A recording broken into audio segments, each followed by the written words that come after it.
नमस्कार दोस्तों, प्रोग्राम आपकी सेहत में आज हम बात करेंगे हाइपरटेंशन की। हाइपरटेंशन दोस्तों लाइफस्टाइल डिसऑर्डर के साथ देखी जाने वाली एक ऐसी समस्या है जिसके कोई खास लक्षण तो नहीं होते हैं, लेकिन अगर ये लंबे समय तक अनकंट्रोल रहता है तो हमारे कई ऑर्गन्स पर बुरा प्रभाव पड़ता है। क्या क्या कारण होते हैं बीपी बढ़ जाने के और कैसे इसे मैनेज किया जाए, इस पर आज हम जानकारी हासिल करेंगे डॉक्टर नीरज शर्मा जी से, जो कि जाने माने कार्डियोलॉजिस्ट है। सर, आपका हमारे प्रोग्राम में स्वागत है। Thank you. सर, अगर बीपी की बात करें, हाइपरटेंशन की अगर हम बात करें तो इसके कई कारण आपने कहा हो सकते हैं, लेकिन हम एज ए अवेयरनेस जरूर जानना चाहेंगे कि कौन से मेन कारण होते हैं जो हमारा बीपी बढ़ जाता है। देखिए, बीपी बढ़ने का कोई एक कारण नहीं है। जेनेटिक्स इसमें रोल प्ले करता है, आपका लाइफस्टाइल इसमें रोल प्ले करता है, आपका डाइटरी हैबिट्स इसमें रोल प्ले करता है, आपके कोई अगर कोई ड्रग अब्यूज़र है वो सब चीज़ें इनमें रोल प्ले करती हैं। जहाँ तक जेनेटिक्स का इफेक्ट है तो ये पॉलीजेनिक इनहेरिटेंस होता है कि फैमिली हिस्ट्री बहुत मैटर करती है।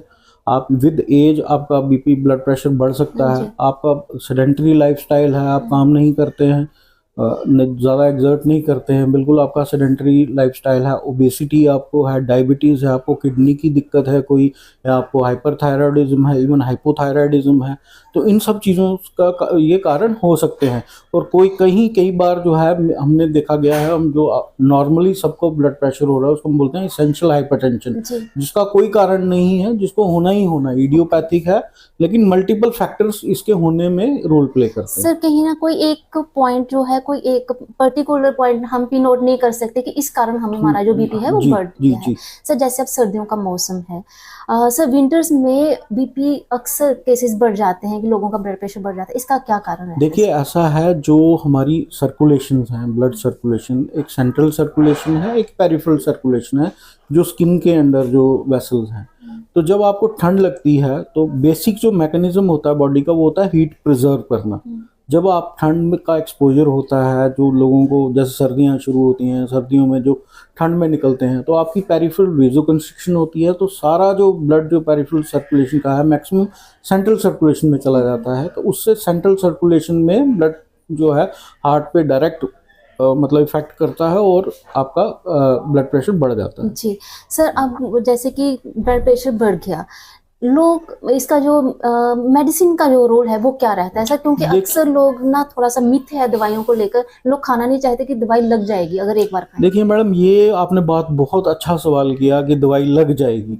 देखो, ऐसा है, आपको और कोई चारा नहीं है। अगर आपका ब्लड प्रेशर बढ़ा हुआ है, नो मैटर, मतलब इसमें कोई डाउट नहीं है कि आप योगा से कुछ रिलैक्सिंग, जैसे कुंडलिनी योग हो गया, आप relaxation exercises, relaxation breathing exercises, जिसमें ब्लड प्रेशर थोड़ा बहुत कम होता है, लेकिन दवाई के बगैर आप इसको कंट्रोल कर पाएंगे ये असंभव है। आपको दवाई खानी पड़ती है। सर, हमारा जो प्रोग्राम है जागरूकता लाना है लोगों में कि अपने हेल्थ स्वास्थ्य को लेकर हमेशा जागरूक रहे। सर, वो नॉन कंप्लायंस की अगर मैं बात करूं, कॉम्प्लिकेशन क्या हो जाते हैं अगर हम मेडिसिन नहीं खाते हैं, हमें ज़रूरत है नहीं खाते हैं, तो सॉफ्ट टारगेट क्या है हमारे ऑर्गन जिन पर बुरा प्रभाव? कंप्लायंस के बारे में मैं आपको अनुज बताऊंगा। जो ब्लड प्रेशर है, ये इसके बारे में कहा गया है कि जो हमने पढ़ाई की थी, जो आजकल जो बड़े बड़े जर्नल्स में आ रहा है कि इसमें अगर 100 लोगों को होता है तो 10 लोग ही आके ट्रीटमेंट करवाते हैं।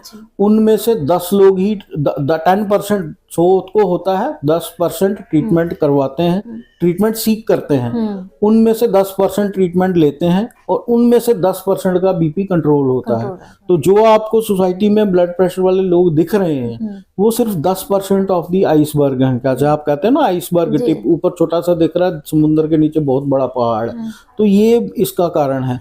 और दूसरा, जो लोग कहते हैं कि दवाइयाँ नहीं खाएंगे, 2 दिन अगर किसी का बीपी कंट्रोल हो गया तो वो तीसरे दिन दवाई नहीं लगा कि मैं ठीक हो गया, फिर वो रिबाउंड बीपी बढ़ता है। देखो, अगर किसी को ब्लड प्रेशर की दिक्कत है तो उसके ब्लड प्रेशर बढ़ने से उसके मस्तिष्क की धमनियां फट सकती हैं, उसकी आंखों की रोशनी जा सकती है। उसको हम तो मानते हैं, किसी को हाइपरटेंशन है, डायबिटीज है या क्रोनिक किडनी डिजीज, हम उसको मानते हैं कॉर्नरी आर्टरी डिजीज इक्विवेलेंट, कि वो हाई रिस्क है हार्ट जी। डिजीज होने पे।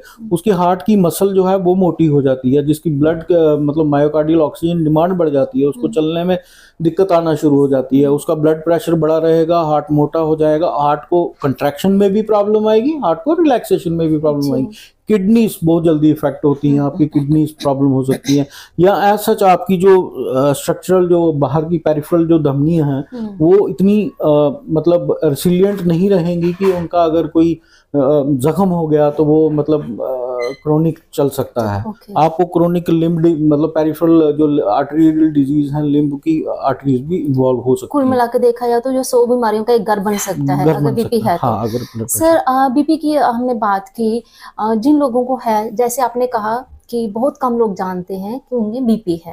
सर एनसीडी का जो स्क्रीनिंग सर्वे हुआ उसमें भी पता चला कि 50% लोगों को पता ही नहीं जी होता जी कि वो जी। बीपी का शिकार है। सर हमारे प्रोग्राम के माध्यम से आप हमें बताएं कि जो अवॉइडेबल फैक्टर्स क्या हैं, जो अवॉइड किए जा सकते हैं ताकि हमारा बीपी ना बढ़े, और सर हमारी जो दिनचर्या है वो कैसी हो कि ताकि हमें बीपी ना हो। देखिए, stress is one of the most common causes of hypertension, जो जिनको अगर कोई मतलब बहुत जॉब स्ट्रेस हो सकती है, कोई पर्सनल फैमिली रिलेशंस की वजह से हो सकती है, कैरियर की वजह से हो सकती है।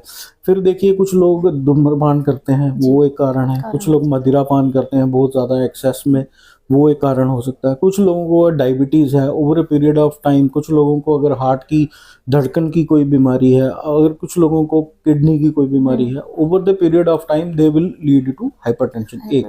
और जो लोग दवाई नहीं ले रहे हैं इसके लिए, वो ज़्यादा रिस्क फैक्टर है कि उनको कोई भी कॉम्प्लिकेशन जो है वो हो सकती है। तो कुछ मॉडिफाइंग फैक्टर्स हैं जिन्हें हम कंट्रोल में रख सकते हैं। देखिए, नमक का सेवन जो है वो कम करना है, और अगर कोई बहुत ज़्यादा अल्कोहल ले रहा है उसको अल्कोहल कम करना है।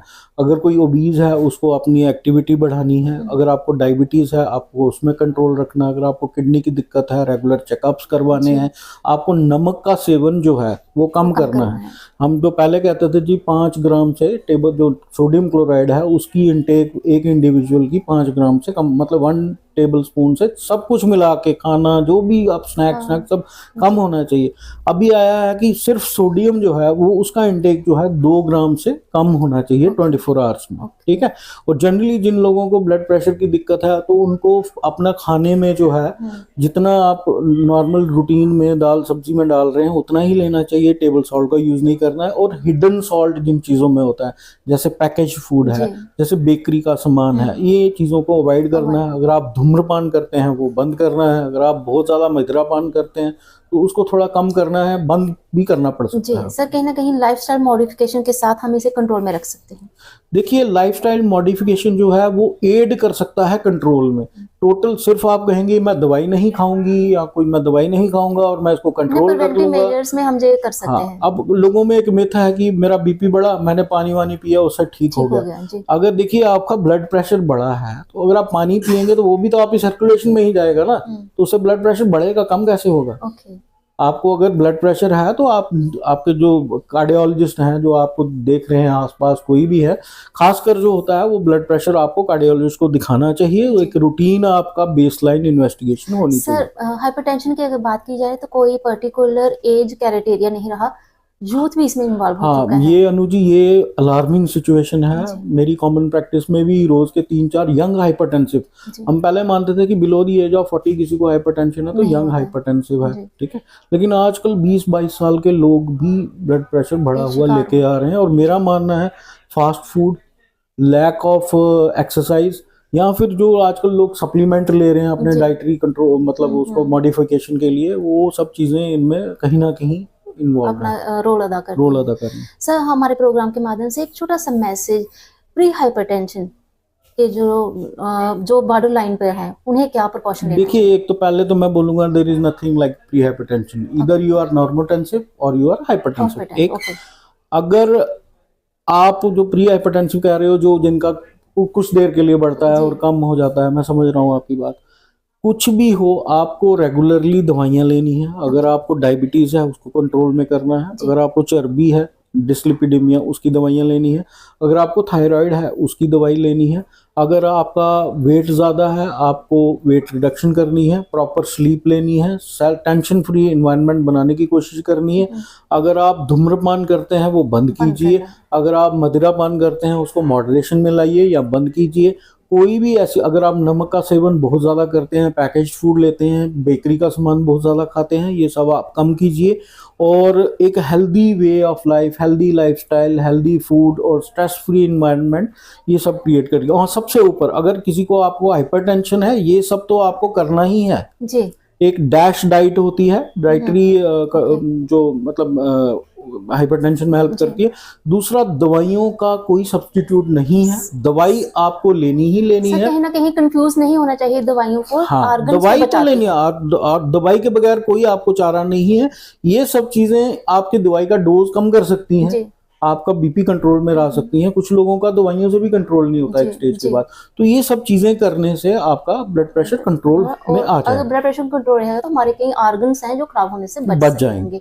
सर आपने महत्वपूर्ण हमें जानकारी दी और हमें बताया कि कैसे ब्लड प्रेशर को कंट्रोल में रखा जाए, या फिर अगर है तो उसे कंट्रोल किया जाए दवाइयों के साथ। सर जो मॉर्निंग वॉक करते हैं या अर्ली ठंडे पानी से सुबह नहाना शुरू कर देते हैं, सर उन लोगों के लिए क्या? मैंने आपको अभी बताया सबसे पहले कि आप जब ठंड का एक्सपोजर होगा तो पेरिफेरल सर्कुलेशन से ब्लड जो इन्हें है अवॉइड करना इन्हें चाहिए। अवॉइड करना है। ओके। और टोटली मेरे पास जो भी पेशेंट्स आते हैं जो हाइपरटेंसिव हैं, तो मैं तो उनको बोलता हूँ, डोगरी में हम बोलते हैं, जब सूरज की पहली किरण पखार आ जाए तभी बेड से बाहर निकलना है। जी। इवन आप, अगर आप अर्ली राइजर हैं तो आपको ठंडे पानी, मतलब बीपी की प्रॉब्लम है तो ठंड आपको अवॉइड करनी है। आप इनसाइड इंडोर रहिए, जब बाहर सूरज आ जाए, टेम्परेचर थोड़ा बढ़ जाए, और जब निकलना भी पड़े, अनअवॉइडेबल सर्कमस्टांसेस हैं, कभी आपको निकलना भी पड़े, तो अच्छी तरह से आप कपड़े डाल के जिनसे आप मतलब ठंड का मतलब ठंड से बचाव रख सके, वो करना है जी। आपको। सर को इमरजेंसी कब माननी और कौन सी दवाइयां हैं जो कुछ पास रखनी चाहिए? देखिए मैडम, इसके लिए आपको कोई दवाई पास नहीं रखनी है। आप जो दवाइयाँ खा रहे हैं वही खाते रहेंगे। और अगर आपको कोई दिक्कत होती है, फटाफट जाके मेडिकल हेल्प सीख करनी है। Self medication is very dangerous. Self medication में मैं नहीं बोलूंगा कि आप ये दवाई रख लीजिए तो आपको ये हो गया। अगर आपको, हाँ, आप मॉनिटरिंग कर सकते हैं, आपको लग रहा है बढ़ा है तो आप हॉस्पिटल जाइए। डोंट ट्रीट योरसेल्फ, वो आप नहीं करेंगे। सर आज आपने हमें हाइपरटेंशन पे एक महत्वपूर्ण जानकारी दी, क्योंकि सर्दियों का मौसम आ रहा है और बहुत सारे लोगों को यह समस्या हो सकती है। सर आपने कीमती समय हमारे साथ शेयर किया, आपका बहुत बहुत शुक्रिया। डॉक्टर साहब हमें बता रहे थे कि प्रोएक्टिव होकर अपने स्वास्थ्य का हमें ध्यान रखना होगा। आज हमने बात की हाइपरटेंशन की, तो साल्ट, स्ट्रेस और स्मोकिंग अवॉइड करके इससे कंट्रोल, काफी हद तक कंट्रोल किया जा सकता है। इस प्रोग्राम में इतने ही, अगले में फिर हाजिर होंगे किसी और विषय के साथ।